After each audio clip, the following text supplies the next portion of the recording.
Everyone, स्वागत है आप सभी का एक बार फिर से एसीपी किचन गार्डन में। फ्रेंड्स, आज मैं आपको बताऊंगा कि मरते हुए आम के पौधे को कैसे बचाएं। देखिए फ्रेंड्स, ये मेरा एक आम का प्लांट है, कोडिमोन मैंगो, और किस तरह से ये पौधा धीरे धीरे मर रहा है। इसको कैसे बचा सकते हैं और आखिर क्यों ये मर रहा है, इसकी भी वजह बताऊंगा। देखिए, सब कुछ ठीक है, ना तो इसमें ज़्यादा फर्टिलाइजर है ना कुछ और है, और ये जो पौधा है लगातार मरता जा रहा है। कुछ अन्य भी पौधे थे, जैसे कि आप ये देखेंगे, ये एक मैंगो का प्लांट है, ये भी मर रहा था, लेकिन मैंने इसको क्या किया है, जियो फैब्रिक ग्रो बैग में ट्रांसफर कर दिया है, जिससे अब इसमें जो है फुटाव मुझे दिख रहे हैं। शायद आप भी देख सकते हैं, कोशिश करता हूं मैं। सॉरी, देखिए, ये देखिए,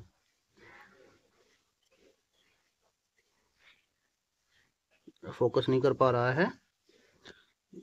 ये देख सकते हैं आप, ये जो है इस तरह से फुटाव अब इसमें हो रहे हैं। इसी तरह से एक और पौधा है, देखिए मैंने ये लगाया था, तो इसमें जो है नए पत्ते आ चुके हैं। इसका मतलब ये है कि ये पौधा जो है अब सरवाइव कर सकता है। तो इस तरह से मैंने इसको बचाया था। कौन सी मिट्टी दी थी, किस तरह से मैंने इसको बचाया था, और सबसे बड़ी बात कि आखिर ये मर क्यों रहा है, मैं आपको बताता हूँ। कि ये जो मैंने लगाया था, ये लगाया था मैंने पिछले साल, लेकिन इसमें पौधे ने ज़्यादा ग्रोथ नहीं की। इस मिट्टी के प्लांट पॉट में पौधे ने ज़्यादा ग्रोथ नहीं की। उसका मेन रीज़न ये था कि मैंने इसमें सारे काम किए हैं। इसका जो है होल भी बड़ा किया, होल बड़ा करने के बाद इसमें नीचे जो है ड्रेनेज सिस्टम भी अच्छे से बनाया था, लेकिन पता नहीं क्यों इससे पानी निकलता ही नहीं है। जब भी बरसात होती है या मैं पानी देता हूँ तो पानी नीचे जाता ही नहीं है, और पानी जो है गमले में खड़ा रहता है, जिसकी वजह से इस प्लांट की जो जड़ें हैं वो गल चुकी हैं। और इसके अलावा मैं आपको दिखाऊंगा भी कि कैसे गली हुई हैं इसकी जड़ें, और इसमें फंगस भी लगता रहता है। देखिए, इसमें एक बीमारी भी लगी है, आप देख पा रहे हो शायद, गमोसिस। ये देखिए, ये काला काला जो आप देख रहे हैं, ये गमोसिस की बीमारी है। इसको भी मैं यहाँ पर बताऊंगा कैसे इसको ठीक कर सकते हैं। फिलहाल मैं कोशिश करूंगा कि ये मेरा प्लांट बच जाए। चांस अगर हम बात करें इसके, तो इसके चांस है अप्रोक्स 50%, यानी कि 50% चांस है कि ये पौधा बच सकता है। तो कोशिश करते हैं आज इस पौधे को बचाने की, और कैसे ट्रांसफर करते हैं उसके बारे में भी देख लेते हैं। तो चलिए, अब मैं लेकर आता हूँ कुछ मिट्टी, और इस पौधे को निकालने के बाद आपको दिखाता हूँ।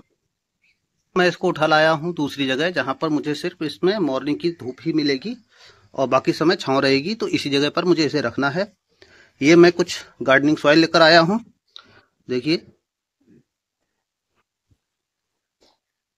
ये कुछ गार्डनिंग सॉइल है। यदि बड़े बड़े इस तरह से हों मिट्टी के टुकड़े, तो इनको आपको तोड़ लेना है, अच्छे से महीन कर लेना है। और महीन करने के बाद आपको मैं यहाँ बता देता हूँ कि इस गार्डनिंग सॉइल में मैं इस समय इसमें कोई भी फर्टिलाइजर नहीं दूंगा।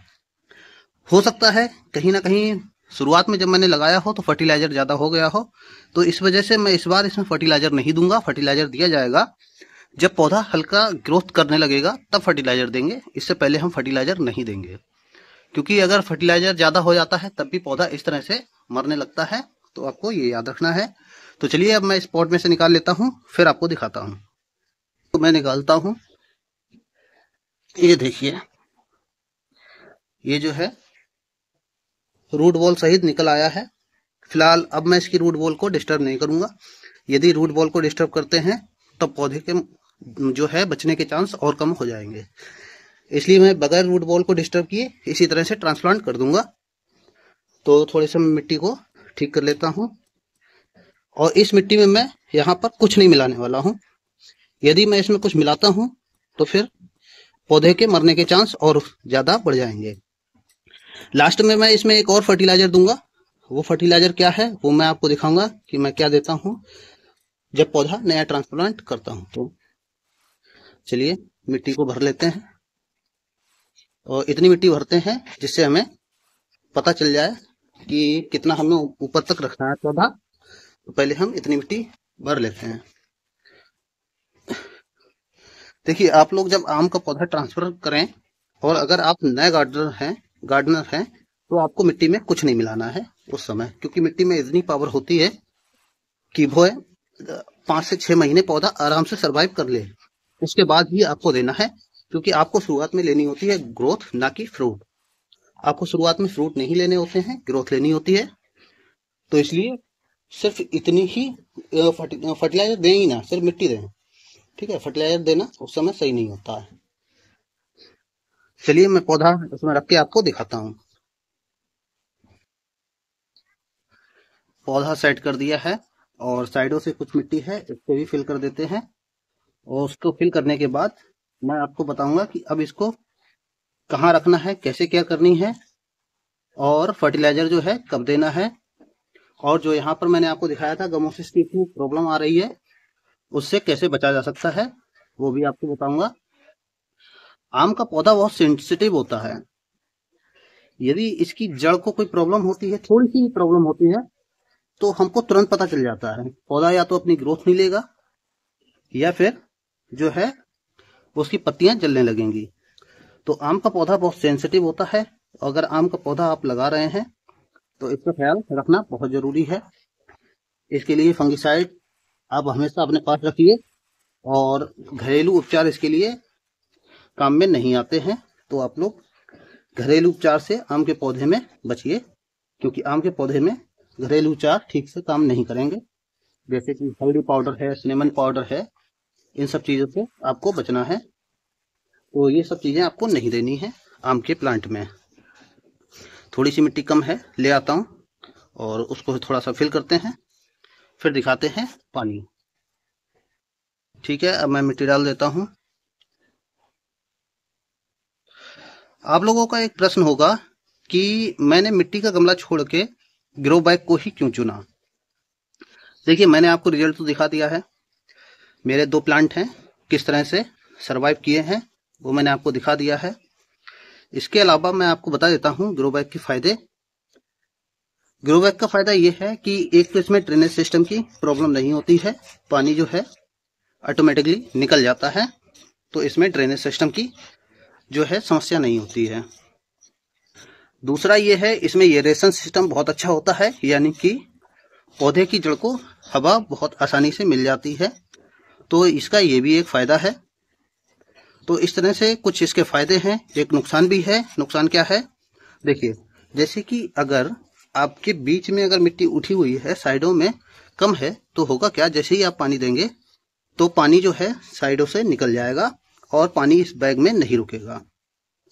इसके लिए आपको क्या करना है, जो है बीच में गड्ढा रखना है और साइडों में मिट्टी चढ़ाकर रखनी है, जिससे होता क्या है कि पानी बीच में बना रहेगा और पौधे को पूरी तरह से मिल जाएगा। ठीक है, मिट्टी कुछ और कम है, ले आता हूं। देखिए, साइडों में क्या करना है, साइडों में मिट्टी को थोड़ा ऊंचा करके रखना है, जिससे पानी बाहर ना जाए। चलिए, अब मैं आपको दिखाता हूं कि मैं इसमें कौन सा फर्टिलाइजर दूंगा, क्या दूंगा, ये दिखा देता हूं आपको, क्योंकि ये भी बहुत जरूरी है इस समय जब आप नया पौधा ट्रांसफर करते हैं या किसी भी पौधे को गमले में ट्रांसफर करते हैं, तो इसका यूज करना बहुत जरूरी है। देखिए, ये जो है फंगिसाइड है, आप किसी भी कंपनी का फंगिसाइड ले सकते हैं, जरूरी नहीं कि यही हो।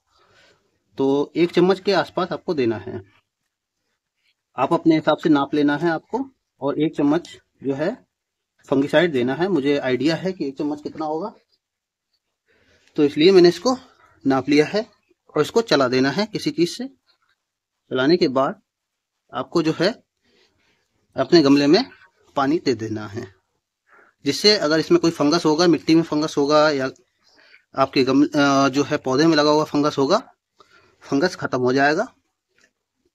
तो इस तरह से आपको इसको रखना है। दूसरा मैं बता देता हूँ कि आखिर ग्रो बैग ही मैंने क्यों चुना। तो ग्रो बैग चुनने का सेम रीजन मैंने आपको बताया है कि इसमें जो है एरेशन सिस्टम अच्छा होता है, जिससे रूट को बढ़ने का मौका अच्छे से मिलता है। दूसरा ये है कि इसमें मुझे अब फंगस की ज़्यादा प्रॉब्लम नहीं रहेगी, यानी कि पानी ठहराव की प्रॉब्लम ज़्यादा नहीं रहेगी, तो ये भी फायदा इसका है। और तीसरा ये है कि ये हल्के भी होते हैं, कहीं भी उठाकर इनको रख दो, टूटने की समस्या ज़्यादा नहीं है, ये भी इसका एक फायदा है। तो कई फायदे हैं, नुकसान सिर्फ एक है। नुकसान ये है कि देखिए, अगर ये साइड से मैंने ना बनाया होता, ये बाल खड़ी ना की होती, तो पानी बाहर साइडों से निकल जाता और इसलिए मैंने इसको बीच में गड्ढा किया है, साइडों से एक वॉल खड़ी कर दी है जिससे पानी बीच में बना रहे और अंदर तक पानी पहुंच सके। तो ये आपको ख्याल रखना है। और देखते हैं ये पौधा मेरा बचता है, क्या होता है क्या नहीं होता है। तो हाँ, एक बात रह गई थी कि जो गमोसिस की मैंने आपको समस्या दिखाई थी, देखिए ये है। तो इस समस्या को मैं कैसे करूंगा, इसमें मैं लगा दूंगा फंगिसाइड। हल्का सा ब्लेड से खुरच के फंगिसाइड लगाऊंगा। अभी तो खैर नहीं लगाऊंगा, क्यों, अभी मैंने पौधा ट्रांसफर किया है, अभी केवल ऊपर से लगा दूंगा, अभी खुरचूंगा नहीं इसको। अगर ऊपर से ठीक हो रहा है तो ठीक है, नहीं हो रहा है तो हल्का सा खुरच के साफ करके इसको फिर से फंगिसाइड लगा दूंगा। उस तरह से जैसे किसी घाव से मैल साफ करते हैं उसके बाद जो है दवाई लगाते हैं, उस तरह से। इस तरह से ट्रांसफर करने के बाद आपको एक बात का और ख्याल रखना है कि जब आपने पौधा ट्रांसफर कर दिया है उसके बाद आपको इसको ऐसी जगह प्लेस करना है जहां सिर्फ मॉर्निंग की या फिर इवनिंग की किसी भी एक समय की धूप इसको मिल सके और पूरे दिन की धूप से ये बचा रहे। और ये तब तक रखना है जब तक इसमें ये पूरी तरह से सेटल ना हो जाए या फिर नए फुटाव देना शुरू ना कर दे। या फिर अगर आप मैक्सिमम रख सकते हैं 8 से 10 दिन या 15 दिन तक रख दें, कोई दिक्कत नहीं है। इसके बाद भी मैं इसमें कुछ फर्टिलाइजर दूंगा, लेकिन अभी नहीं दूंगा। वो कौन सा फर्टिलाइजर दूंगा, कैसे इसकी जो जड़ है उसको मजबूती कैसे मिलेगी, वो फर्टिलाइजर मैं आपको देकर दिखाऊंगा। पूरी वीडियो एक उसके ऊपर लेकर आऊंगा और आप लोग जो है इसके साथ बने रहिए, क्योंकि इसकी ग्रोथ तो अभी नहीं होनी है, ये तय है।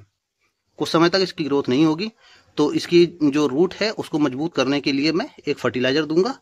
वो फर्टिलाइजर इस पे कैसे काम करता है ये भी मैं आपको बताऊंगा। सारी चीजें बनी रहेंगी और इसका अपडेट आपको मिलता रहेगा। कैसी लगी ये वीडियो आप लोग कमेंट बॉक्स में जरूर लिखें।